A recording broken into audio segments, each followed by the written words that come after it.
Mūsu perikarda meridiāns sākas blakus krūtsgalam, uz augšu līdz plecam un pa rokas centru pa vidējo pirkstu ārā. Un viens no šī meridiāna uzdevumiem ir pasargāt sirdi no emocionālām traumām. Mani sauc Ināra Lisecka, un es praktizēju enerģiju medicīnu un vadu enerģiju medicīnas jogas nodarbības. Perikards no latīņu valodas tulkojumā nozīmē peri apkārt un kardio sirds. Tātad kaut kas, kas ir apkārt sirdī un pasargā to. Latviešu valodā mēs to saucam arī par sirds somiņu. Mūsu sirds ir mūsu ķermeņa imperators, un perikards ir galvenais tās sargs, kas mēģina to pasargāt. Tīri fiziski, kas liek mūsu krūškurvim savilkties, tad, kad mēs gribam pasargāt sirdi, vai arī emocionāli, no emocionālām traumām. Un vēl sirds somiņas loma ir mūsu asins cirkulācijā. Tā regulē asins plūsmu iekšā sirdī un ārā no sirds.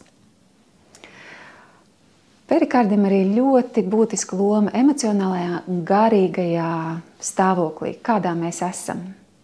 Jo perikarda galvenais uzdevums pēc būtības ir radīt prieku mūsu sirdī, mūsu ķermeņa imperatoram.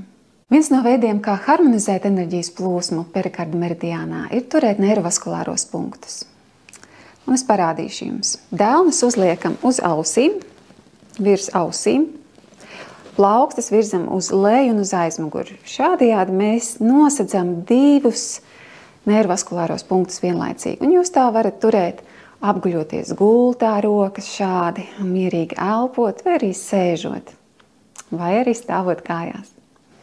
Vēl perikarda meridiāns ir saistīts ar reproduktīvo sistēmu, un tam atbilst vairāki muskuļi ķermenī, kas ir ap gurniem.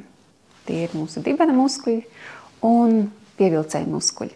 Kādi simptomi liecina, ka mūsu meridiāns vai orgāns ir disbalansā? Kādas emocijas var būt pamatā šim disbalansam? Un pats galvenais, ko mēs paši varam darīt, lai harmonizētu enerģētisko sistēmu, atbrīvot emocijas un atjaunot veselību, par to ir iespēja apgūt jaunā nodarbību kursā Meridiāni tavas dzīvības enerģijas upes. Apgūsiet 14 meridiānus un kā ar efektīvām metodēm palīdzēt veselībai un pašsajūtai atjaunoties. Papildus būs iespēja apgūt enerģētisko testēšanu, lai noteiktu, kur ķermenī ir disbalans un kādu metodu visefektīvāk izvēlēties. Kā arī, kas ir tas, kas mums iespējams traucē vai rada disbalansu. Tātad notestēt, kur ir problēma, un tas var būt, piemēram, arī apģērbs, tas var būt ēdiens, ko mēs ēdam, varbūt rotas, varbūt kaut kas vidē.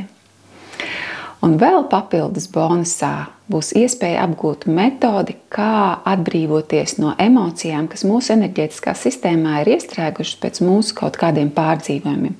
Vai arī, ja ir kādi esoši šī brīdī notiekoši, tad kā mēs varam atbrīvot šo enerģētisko spriedzi un līdz ar to atbrīvoties no šīm emocijām.